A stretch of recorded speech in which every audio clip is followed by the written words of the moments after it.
Early mornings at Willow Lake carry a peace I'd long forgotten. The surface lies flat as a giant sheet of glass, occasionally rippling when a fish flicks its tail, then going still again as if no sound had ever touched it. I stood before the mirror in my small bathroom, hands still damp from washing my face, and watched the lines at the corners of my eyes. Old lines, but today they seemed softer, like when someone finally loosens a string tied too tightly around the wrist. The skin still bears a mark, but the blood has started to flow again. I spent 45 years being the patient wife, and then 2 more in mourning for the man I loved, a love both tender and stubborn, sturdy enough to weather the long upstate New York winters, yet fragile enough for one illness to blow out without warning. Everything smelled like sanitizer, hospital coats, paperwork, and cold numbers in a bank book for 2 years. This morning, my home smelled only of fresh wood and slow-dripping coffee for the first time. I laid my palm on the cream-painted wall, smooth and warm, like a cup of hot milk. The house is tiny, 2 bedrooms, a living room, a kitchen, a low attic, not spacious by any means, but the windows open onto a field where the wind carries the scent of damp earth and dry leaves into the living room. I set the second-hand rocking chair near the window. By noon, I'll nudge it to catch the light, bring out a book, and doze off as the breeze rustles under the eaves.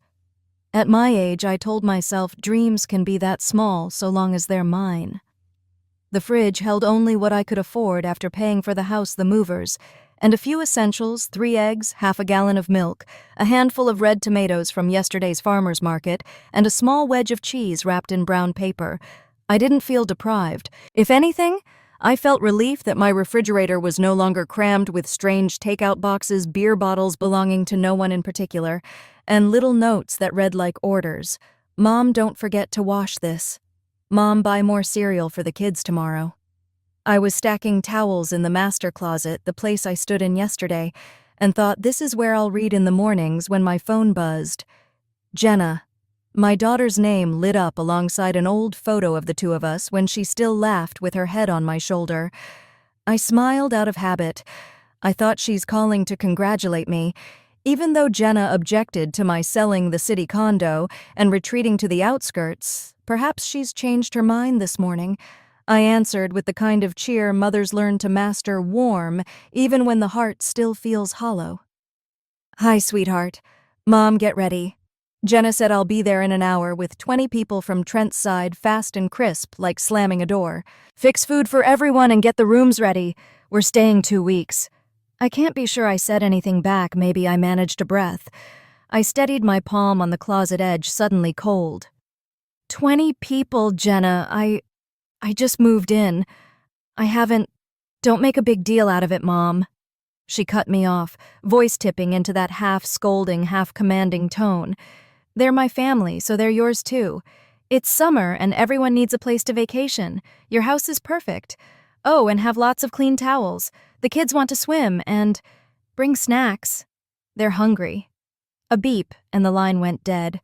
One tiny tone stamping a red seal over the joy I'd just managed to gather. I looked around the sunlit bedroom with its low ceiling and cream walls that caught the pale glow. I'd chosen the bed carefully because it wouldn't creak when I turned. The green floral throw is folded neatly at the foot, the little shelf where I'd already stacked my books in order of affection. All at once, everything felt like an object someone else could claim. I went to the kitchen and opened the fridge again, how people do when they get bad news, hoping a miracle has happened. Nothing had multiplied. I counted in my head 20 people, 14 days. I emptied my wallet, crumpled bills I'd meant to use for seed packets this season, and wondered what I'd live on next month if I poured it all into a hearty lunch for an army. A part of me wanted to call Jenna back and say no. I'm not ready. This is my house. But that voice was as frail as an old thread, one tug, and it snaps. I've let it snap too many times, like after the funeral, when Jenna arrived with cardboard boxes and a thin smile. Mom, you keep too much. Let me help you clear it out. She carried off half my husband's shelves, even my father-in-law's gold watch, his prized keepsake. I sat quietly, then told myself that things are only things. I looked at the clock. 50 minutes. If I raced into town, I could grab rice pasta, tomato sauce, the cheapest vegetables, and a bundle of baguettes hard as sticks bread you can call a meal without adding anything. I slung my old bag over my shoulder, fingers brushing the cracked leather strap, a familiar feel that calmed me. I know how to make do. I always have. On my way out, the wind rattled the screen door. I paused on the porch and looked toward the lake. The water mirrored the baby clouds like a freshly wiped mirror. I wondered when I'd finally sit in that rocker without calculating how many dirty plates were in the sink or how many loads of someone else's laundry waited for the machine. The town market is like a big kitchen, narrow aisles, shelves full, but nothing fancy. I pushed the cart fast, tallying as I went. Trimming a little from each item so the total wouldn't pass 80, then 90, I bit my lip as it climbed to 120. At the register, the number flashed $240. I paused, not because I didn't have it, but because I realized I'd just yanked out a handful of next season's roots. Back home, with 19 minutes to spare, I lit the burner, dropped rice into the pot, salted covered. Water roared to a boil. I opened crushed tomatoes. Oil popped in the pan. I sliced an onion. My eyes stung, maybe from the onion or something tight in my throat. On the counter, the brand new white plates still wore their stickers.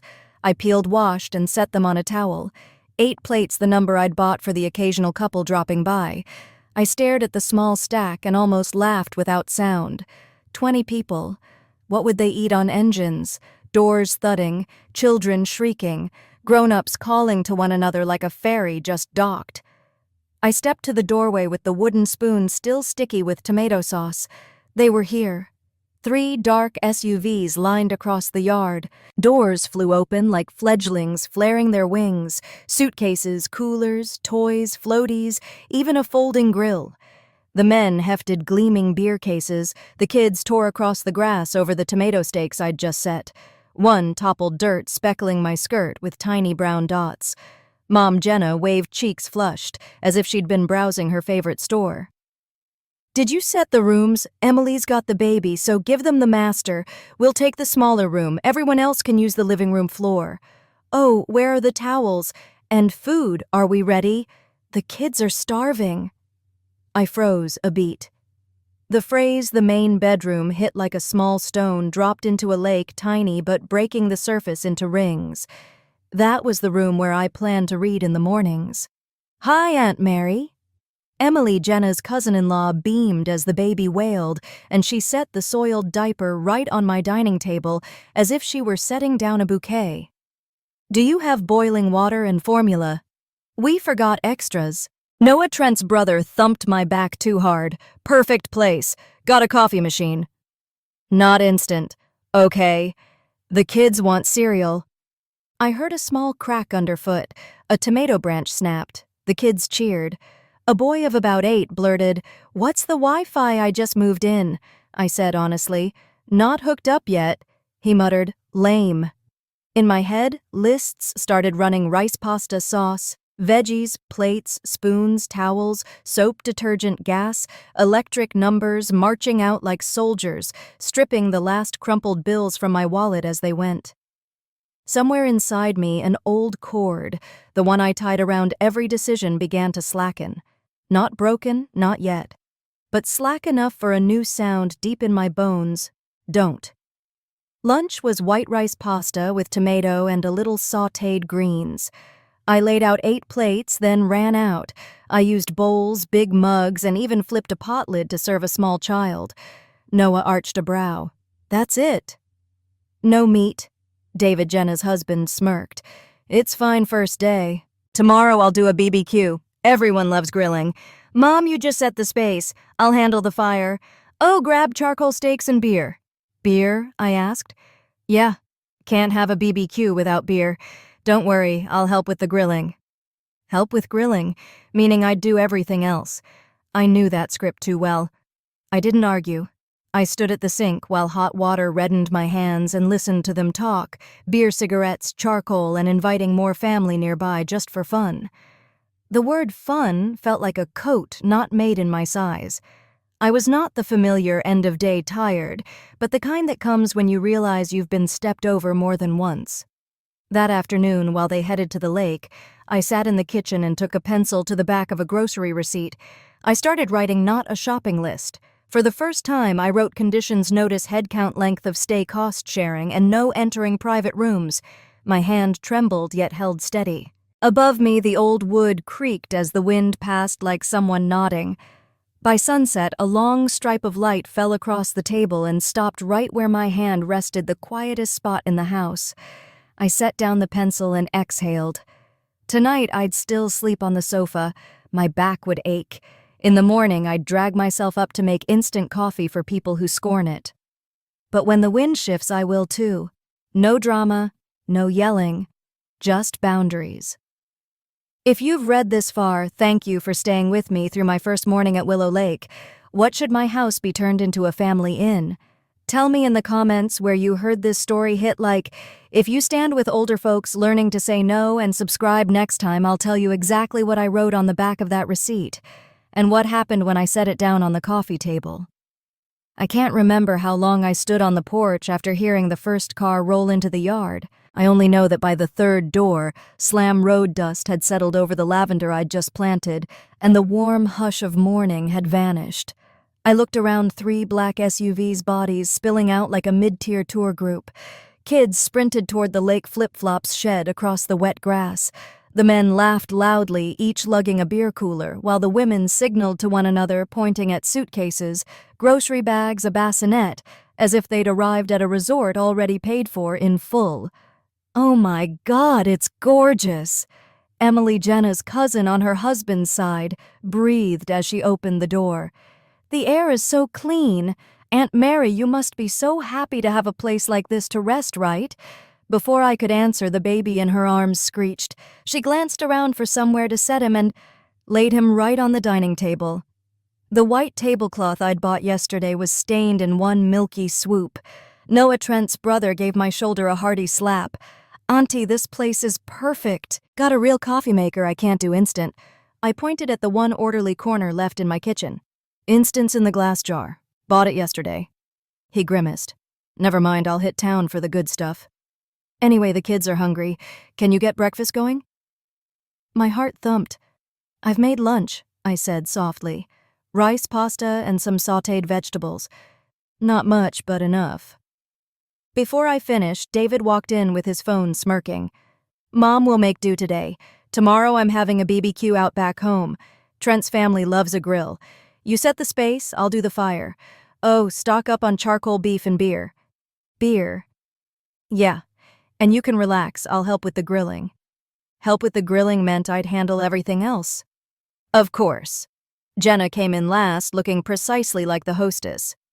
"Mom rooms, Emily has the baby, so give them the master. David and I will take the smaller room. The rest can spread out on the living room floor. You can take the sofa, it's cozy." The room I imagined reading in became the spot for midnight wailing. The bed I'd bought with the last of my savings suddenly got allocated like common property. I nodded to dodge a scene in front of strangers, but something caught in my chest. Everything moved as fast as a summer squall. They opened my fridge, pulled out everything, my eggs, the half-gallon of milk, a few tomatoes, then packed in their own food. The refrigerator was too small for everything. They began taking my things out. The cheese I meant for breakfast sat softening on the counter, melting like a lazy drop of time. The kids tore around the yard. I heard happy shouts, pounding feet, and then a tiny snap. A young tomato stem broke and drooped. I stepped out, voice shaking. "Sweethearts, careful, that plant is new." "Oh, let them be." "Mom," Jenna called from the porch, half annoyed, half amused. "Aren't you happy to see them run? There's no space in the city." "Happy?" I watched a child stamp through the pot of lavender I'd bought with stray change at the market. Maybe their joy was being built from things that belonged to me. Lunch was a minor disaster. I set out 8 plates, the only ones I owned, then turned to bowls cups, even an upside-down pot lid for one of the little ones. People ate with a murmur of discontent. That's all. Noah tapped the rim of his plate with his chopsticks. David said, "It's fine, first time here, so Mom's not used to it. Tomorrow will be better. Just get the steak sausages and cold beer." I said nothing. I nodded, afraid I would cry if I opened my mouth. While I cleared, Emily stood beside me, wiping her hands. Aunt Mary, I'll need a run to the store tomorrow. Could you grab diapers, formula baby shampoo, and bug spray? I don't know my way around yet. I turned to her. But I don't have much money left. Don't worry, it won't cost much and I'll pay you back later. I knew later meant never. By afternoon, the sun broke through. They hauled music and beer to the lake. I stayed in the kitchen listening to the splash and laughter carry back. Inside, the smell of cold food lingered. I washed plate after plate. The dish soap was so watered down it barely bubbled. It felt like I was rinsing off my own patience. When I finished, I sat back against the wall. Outside, the light slanted. Through the window, it flashed off the wet floor like glittering cuts. I picked up the notes I made that morning: boundaries, notice, cost share, privacy. The words looked small and pitiful in the face of all that noise. But at least they still sounded like me. I stepped onto the porch. The field was still beautiful, that calm indifference nature has, not caring who hurts or who endures. Far off, Jenna and David posed for photos, bright smiles, bodies angled by the lake, like a glossy ad for a happy family. I remembered what my husband used to say, "Not everyone who smiles is happy, Mara." Night turned the house into a maze of voices. Babies cried, adults spoke on speakerphone, laughed, and let low music loop. I lay on the sofa, my back stiff. The green floral throw, my favorite from the bedroom, had been dragged downstairs for a baby to crawl on. I heard the faucet cutlery clacking, wind whistling through the door cracks, everything blending into a weary, unending sound. Near midnight, I got up for water. In the kitchen, Jenna rummaged in the fridge, phone lighting her face. She didn't see me and whispered, "Yeah, it's fine, kinda old. Yeah, my mom bought it. We'll crash here for a few weeks. She won't mind." "Huh. She's frugal, don't worry." I froze. A chill climbed my spine. That calm tone, the way I talk about something I'm about to throw away. Jenna turned and spotted me. "You're up. Make breakfast early. David loves over-easy eggs." I didn't answer. I only looked at my daughter, the person I once thought the gentlest part of my life, and realized I'd let love be turned into submission. After she went upstairs, I stood for a long time. Water overflowed, the glass ran down my wrist and dripped to the floor. I didn't wipe it. I only thought, I won't be silent tomorrow when the sun comes up. On the table, my morning notes lay flat. I knew they were no longer scribbles. They were the first plan to take me back. I woke to a slight sound, maybe a child crying upstairs, then a knock, a tired laugh, and finally a thick silence, not peaceful, but worn out. The house seemed to breathe heavily under the weight of 20 people, of heat stranger's breath, and the feeling that I was being erased from my own space. I sat on the too small sofa, my back locked from the bad angle. The living room lamp still glowed. On the table, empty beer cans, opened snack bags, a crust of bread, and a buttered knife. They'd eaten late, talked, and left everything. The room smelled like sweat beer and bodies, that odor I'd forgotten when I lived alone. Now it seeped back uninvited, slipping into wood grain and curtain fabric. I cleaned quietly. Every clink of dishes tightened my chest, as if I were tidying fragments of myself. I didn't know why I kept doing it. Habit. A lifetime of being told that a good mother puts everyone else first. Rinsing the last glass. I remembered the morning after my husband's funeral 2 years ago. I sat in a chair, staring through the back door hollow, as if half my body had been cut away. The door opened. Jenna came with her husband, who had just gotten married just a year ago. She carried boxes, eyes bright and cool. "Mom, you have too much stuff. We're here to help you clear out. Small condos can't hold this much." I didn't answer. I nodded. I had no strength to argue. "You should throw these out. And these books of Dad's, you won't read them. I'll donate them." I remember opening my mouth to say, "Don't leave them." My throat was dry. The words fell back. I stayed silent. And just like that, my husband's journal, Sunday gold watch, and old photos are all gone. That may be the first time I surrendered ownership without noticing.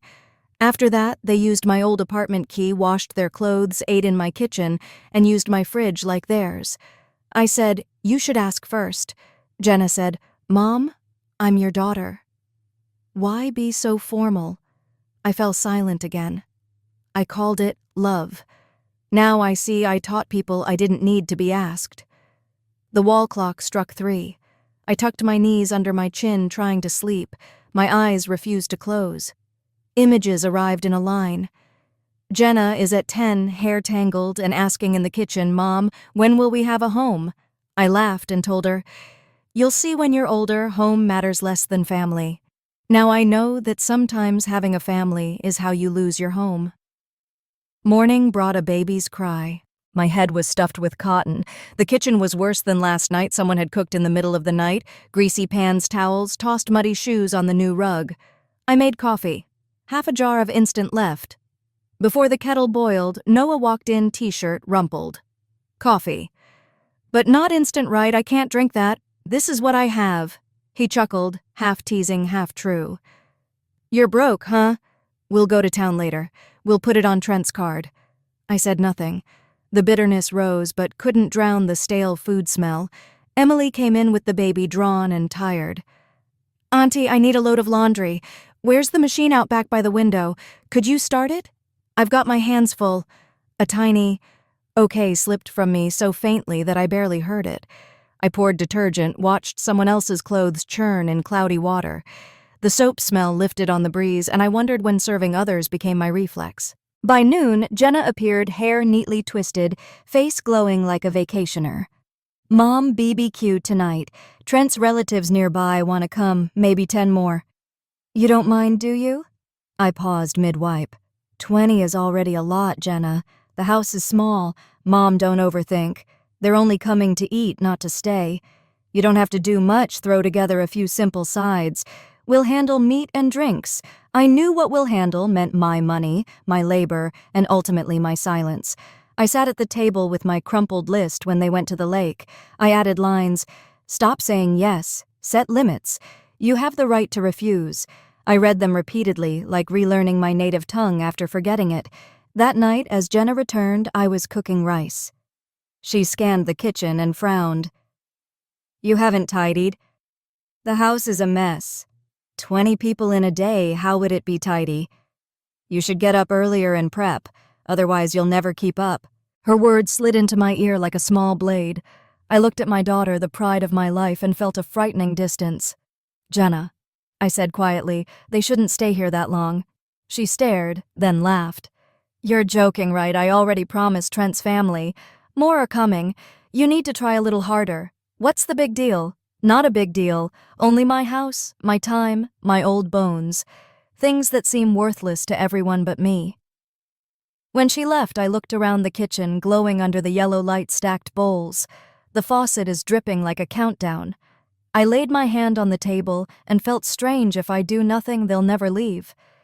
This won't be my house anymore. I can't lose anything else, not myself. I didn't sleep. I pulled out a box with the deed receipts and the little passbook. The final balance is $300, everything left from a lifetime of saving. I remembered Jeremy Stone, a lawyer we knew. He'd told me at the funeral, "Mrs. Whitaker, if you need anything, I'm in my office. Don't hesitate." I placed his card on the table. Outside, the wind hissed through the doorframe, carrying the lake's chill. Tiny waves tapped the shore, reminding me, peace only holds when you protect it. Lights were still on next door June Parker's house. I'd met her at the market, quick talker, sharp eyes. She once said, "Out here being too nice is how you get trodden on." I had smiled then. Now I understand. Near 4, while the house slept, I dressed, grabbed my bag, and drove. The road to town was empty, just streetlights and fog. I didn't know exactly what I'd say to Jeremy. I only knew one thing: I would not be silent again. As I turned along the lakeshore, first light cracked over the water into pale shards. I remembered my first morning here, touching the wall, thinking freedom. I'm still in the same house, yet others have torn up that freedom. I signaled into town. My hands on the wheel didn't shake for the first time in years. Whatever comes next, I'm finally choosing my own side. I reached Willow Haven just as the sun cleared the hills. thin gold light stretched along Main Street where small shops were opening. The wooden sign for Stone & Associates Jeremy Stone Attorney appeared. As I turned the corner, blue paint silver letters weathered by sun and wind. I cut the engine and sat momentarily inhaling like I was about to enter a door bigger than a building. Inside, the office was unusually calm paper oak and fresh coffee. A gray-haired receptionist looked up and smiled gently. "Mrs. Whitaker, right, Mr. Stone is expecting you." Hearing my name felt like a lost traveler being called home. Jeremy, whom I'd met only once at my husband's funeral, stood when I entered, tall salt and pepper hair, an attentive warmth in his eyes. "Welcome," he said. "I remember you. Your husband once told me you were more patient than time itself." I smiled faintly, maybe because I spent a lifetime waiting for other people to change. He didn't pry. He poured coffee and sat across from me. "How can I help today?" I told him about Jenna's call, the invasion of 20 people, the kids, the beer, and the feeling of being shoved out of my home. I spoke slowly, steadying my voice, though it cracked now and then. He didn't interrupt, just listened, making a note here and there. When I finished, he set his pen down. "You know what you're describing is financial and emotional abuse." "Yes," I blinked. "Abuse? They're my daughter and her relatives." "That's why it's worse," he said gently. "When harm comes in the name of family, it's hardest to recognize you're a victim." He pulled a folder from the cabinet. "You have absolute legal rights over your property. You can set who stays for how long and on what terms. If someone refuses to leave, that's trespassing." I shook my head, feeling like he was speaking about a stranger. "I can't throw them out. They're family." He met my eyes, steady but kind. "You don't have to throw them out, but you must set boundaries. A real family doesn't drain you of your money and spirit." I dropped my gaze. His words fell like a pebble into the lake, not loud, but rippling everywhere. He scribbled and slid a page over. "This is a temporary lodging terms notice. We'll formalize it. I'll draft rates for rooms, meals, and utilities. If they stay, they sign and pay. If not, you're within your rights to require them to leave." He paused, searching my face. "Shall I do it now?" I nodded faster than I expected. While he typed, I watched the small town out the window, wood-fronted shops, a church bell tolling soft and low. I thought of my husband and the morning he died, how I'd promised to live without fear. 2 years later, I'd only changed the address of my fear from the hospital to this house. He printed and stacked the papers neatly. "Here's the agreement. And a prepared notice if needed. Sign here. I'll keep copies. And this," he added, "is the sheriff's contact and steps to take if anyone refuses to comply." I took the pages. They felt heavy and light at once, heavy because I never thought I'd need them against my own light, because I finally had a shield. At the door, he said, "You are not selfish. Boundaries aren't walls that divide. They're fences that keep your garden from being trampled." I thanked him and stopped by the bank. The young manager, Richard, frowned at my statement. "You withdrew over 500 in 2 days. Everything okay?" "For food and supplies," I said. "Family is staying." He hesitated kindly. "You can set spending limits to protect yourself. We see this a lot, older folks exploited by relatives." Shame pricked, but I smiled. "Thank you. Let's do that." I signed set caps, then wandered to a small cafe. The waitress set a dark cup before me.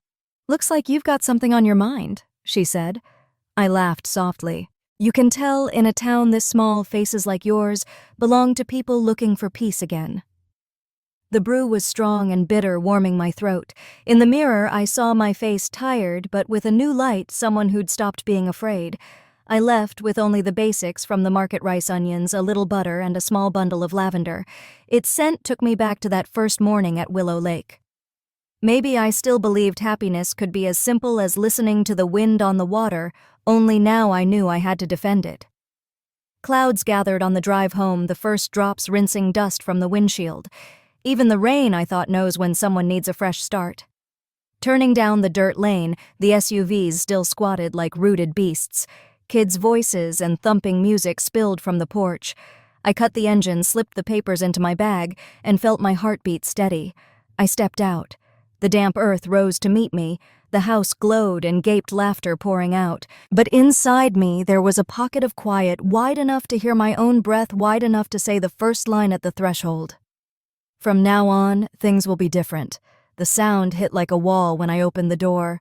Raw meat smell smoke, cheap perfume, children bickering, beer bottles sprawled across the table, crumpled napkins and crumbs everywhere. No one noticed I'd come back.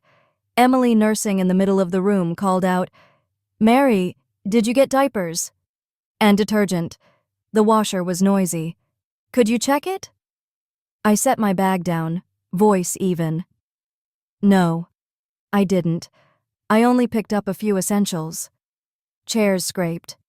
Jenna stared, surprise and irritation mixed. "What do you mean, didn't I told you we need everything? Everyone here is counting on you." "I know." I took off my coat and hung it up calmly. "I just met with a lawyer. From now on, if anyone wants to stay, we'll have clear terms." Heads turned. Music clicked off. David leaned back with a thin smile. "A lawyer? Who are you suing?" "Come on, Mom, it's family." I pulled out the stack and set it on the table. "I'm not suing anyone. These are lodging terms. If you stay, you sign. If you won't, you'll leave my house." Air thickened. Noah laughed first. "We've just been crashing for a few days and you want to charge us?" "I'm not charging," I said. "I'm setting boundaries." Jenna shot to her feet. "Are you serious? Making my whole side of the family sign a contract like a hotel?" "Not a hotel," I said. "My house." My voice was calm. My hands shook. I was afraid, but I knew I never would if I didn't say it now. I read aloud, room $100 per night, meals $50 per person per day, utilities and laundry $20 per person, weekly settlement. Emily clutched the baby tighter, her voice shrill. "Have you lost your mind? We're family." "Who nickel and dimes their own?" David sneered. "You've got one kid and now you want to make money off her." I looked at my daughter. Her eyes were wet. "I can't believe you'd say this." "Jenna," I said gently, "I don't want to say it. You left me no choice. You and your husband showed up with an army without even asking. You treat my home like a free convenience." "I've had enough." Noah slapped the table. "You're just stressed, empty threats. We're not going anywhere. If you stay without paying," I said evenly, "I will call the sheriff. My attorney is ready." The words hit like a rock on still water. The noise stopped. Faces shifted, shock, anger, disbelief, but I felt light. So light, my chest opened and my breath drifted like smoke in the evening air. Jenna sank into a chair whispering, "You've really changed." "No," I said. I finally came back to myself. I took my bank printout from my bag and laid it beside the papers. "This is what I have left, $312. In 2 days, I've spent over $500 on people who call themselves family. Keep this up and I'll lose everything, this roof included." David squinted, half mocking, half testing. "So what do you want? Pull out our wallets and pay rent if you're staying, yes. And if we don't, then I'm asking you to leave. Tonight." A breeze slid through the open door with the scent of damp grass. It carried me back to the first morning when I believed peace was quiet. Now I know quiet doesn't arrive independently. You guard it. Noah broke first. "Fine. How much for the whole stretch?" 2 weeks. 20 people, 2,800, I said, a chorus of stares. "Gouging us." Paul, an older relative, snapped. "Just fair math," I answered. "A motel would cost triple." "We're done talking." Jenna shot up, eyes blazing. "No one needs to watch my mother and me fight. I'll talk to her alone." She dragged me onto the porch. Wind tugged her hair. Anger and fear flickered in her eyes. "You're blowing up this family. People will say you're cold and greedy. You want that on me?" "Have you ever considered my voice?" I asked quietly. "I've been silent for years until I don't recognize it anymore." She gripped my hand. "I want people to be happy. Do this and they'll never want to see you again." "Good," I said. "Anyone who comes only to take shouldn't come back." She let go as if burned, stared a long moment, then slammed the door behind her. I returned to the living room. They watched me, waiting for me to soften. I didn't. I poured a glass of water and drank slowly, letting the sound of my swallow sit in the heavy quiet. Paul tried. "We get you're in a tight spot. We'll all chip in 50 for the whole stay, okay?" I kept my face straight. 2 weeks, 20 people, that's under $2 a day per head to feed and house you. No. Robert, usually the quiet one, spoke low. "Be reasonable, Mary. Don't make this ugly. You're alone. We have a whole clan." The room chilled. I looked at him, not afraid, but clear. I finally admitted what I'd refused to see. They didn't cherish me. They needed me, my house, my money, my obedience. When those failed, they'd use threats. I placed my hand on the papers. "I'm not afraid. If you want to go, go. If you stay, I need signatures and a deposit tomorrow morning. When time's up, I lock the doors." I climbed the stairs, leaving the whispers behind. In the bedroom, the one they'd planned for a crying infant, the air still smelled of new pine and pillows. Moonlight spread a silver strip over the documents on the desk. I sat on the bed and almost laughed. I once imagined I'd die quietly, like many mothers gentle, and remembered for favorite dishes and sweet reminders.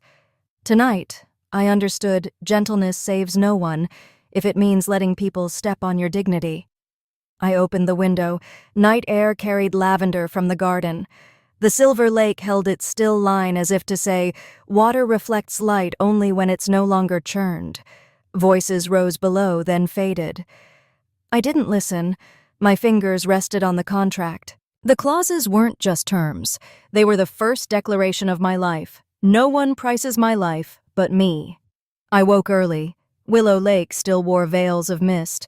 The house was strangely quiet, just the clock and a floorboard's creak. I opened a window and breathed in lavender. Peace rare after days of noise. Footfalls, then doors, then voices. I frowned, so they were still here, as if last night hadn't happened. Emily, pacing with the baby, complained, "She can't be serious making the family sign and pay." Noah flung his arm. "Told you she's soft." "Bluffing." I heard. I didn't answer. I brewed coffee slowly, every motion deliberate, the calm itself a kind of armor. On the porch, my neighbor June stood by the white fence with a basket of greens. She nodded. "We're the same age, slender silver hair, the face of someone who's seen loss and never let it knock her down." "Morning, Mary," she said with a playful lilt. "Beautiful day." "Beautiful," I said, "at least from your side of the fence." She smiled. "Been noisy over there? Family visiting?" I glanced at the yard where the SUVs squatted like sleeping animals. Visiting sounded too gentle. "I don't know what to call them," I said. "Family guests. Tenants who haven't paid." She tilted her head, eyes bright. People who come to stay and act like they own the place." I nodded. "Exactly. I used to think I was strict. Now I think I've been foolish." She set the basket down and leaned on the fence, her tone turning firm. "You're not foolish, just too kind. Kindness without limits is bait." Silence. Her words settled into my oldest creases. She added that our county code's clear 7 days without paying the owner can call the sheriff. I blinked. I didn't know. "Now you do." "If you need a witness, I'm right here." "I saw them come. I saw you wearing thin." "What will you do now?" she asked. "I'll give them one last chance. Sign and stay. Or go today." June nodded approval, warm in her eyes. People start respecting you when they fear losing the privilege of using you. At 8, I walked into the living room. Everyone was there helping with my milk, eggs, butter, and bread. Familiar and somehow worse. I set the papers down. "Good morning. One reminder, if you stay, you sign and settle. If you won't, please leave today." Air thickened. Emily snapped, "You'd throw us out." "What will people say?" "What people say matters less than whether I can breathe," I answered. Noah scoffed. "You're playing with fire. Trent's family has pull. One phone call and your reputation's done." "Reputation?" I asked. "If that means enduring abuse quietly, I'd rather lose it." David slammed his hand on the table. "Enough, Mom. We came to relax, not to be insulted." "You can relax," I said, "just not on my dime." Jenna sat very still, pale. In all that chaos, she alone was quiet. Her eyes reddened, but she didn't cry. Deep down, she knew I was right. Pride wouldn't let her say it. "I've spoken to my lawyer and the sheriff," I added. "If anyone is here tonight without signing, they'll step in." Murmurs swelled. "She'd really call the cops," Paul grumbled. "If I must, I said." Just then, the side gate clicked. June entered with her basket. "Good morning," she said, casual, as if visiting an old friend, fresh greens for Mary. Heads turned. June set the basket down, smiled at me, then looked at the room with a steadier face. "I live next door. I've watched Mary tend this home one brick, one plant at a time. I've also watched you arrive and her wear down serving every last one of you. Around here, the rule is simple. If you stay, you pay, or ask with courtesy and accept a no. I hope you understand something that basic." She didn't raise her voice, but it carried. Silence followed. I looked at June, a knot in my throat, gratitude and ache. For years I thought strength meant facing it alone. Turns out sometimes strength is someone standing next to you. Noah threw down his napkin. "Fine, I don't need this."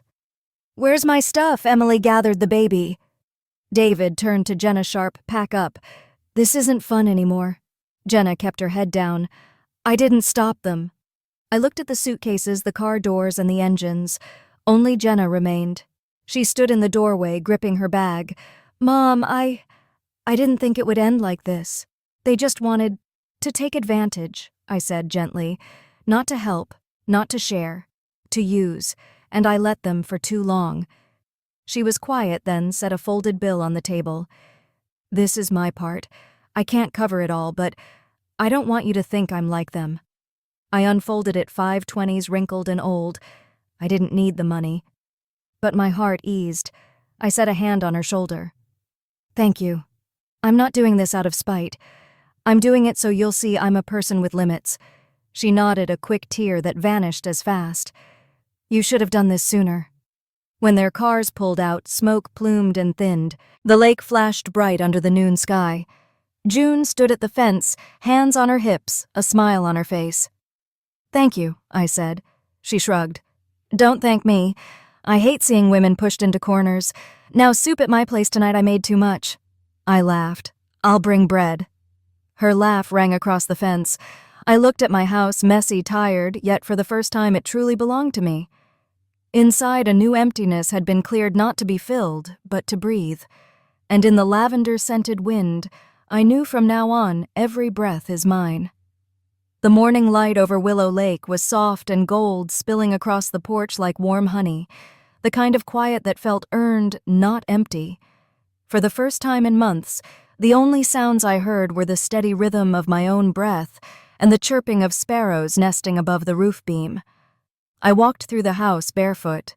The floorboards creaked under my feet, but even that sound was comforting mine alone.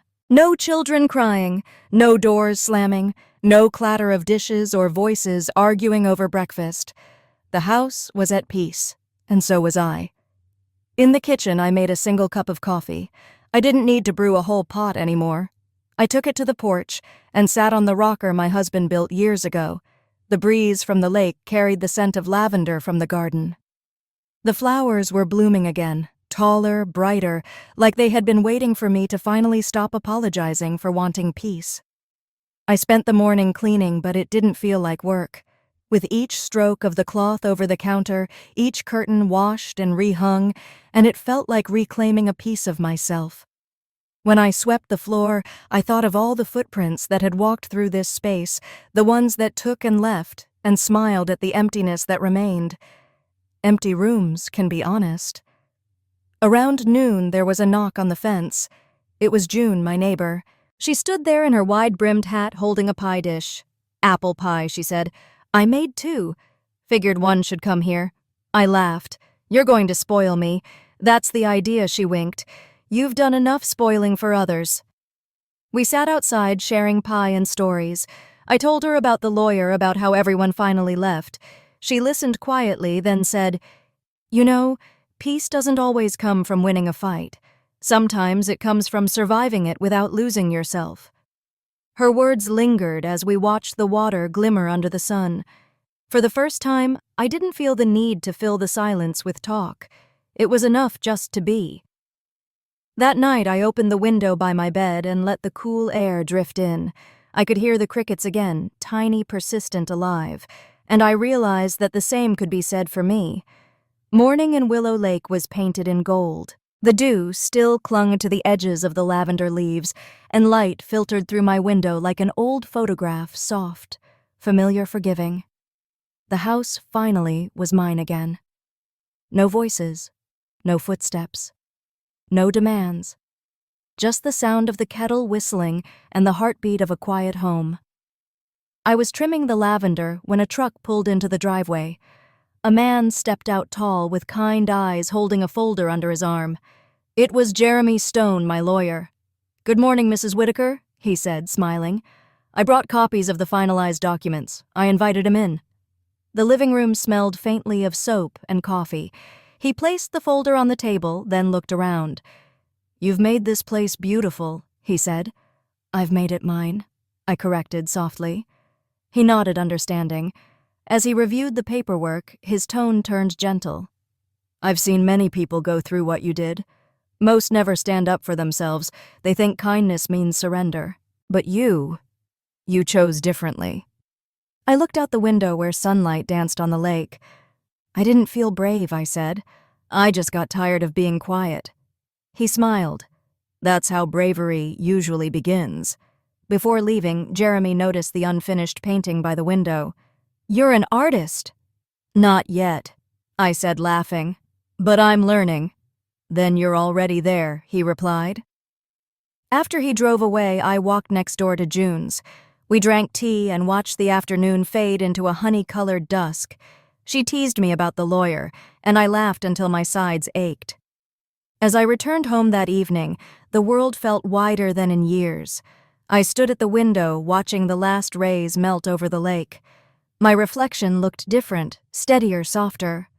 The woman staring back at me wasn't the frightened widow or the mother trying to please everyone.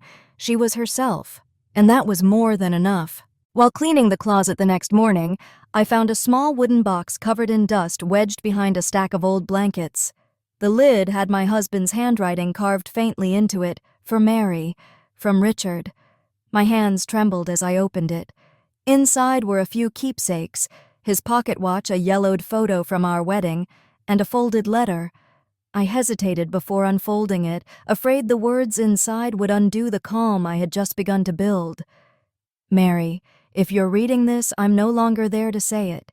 You've spent your whole life caring for others, me, our daughter, everyone who needed you.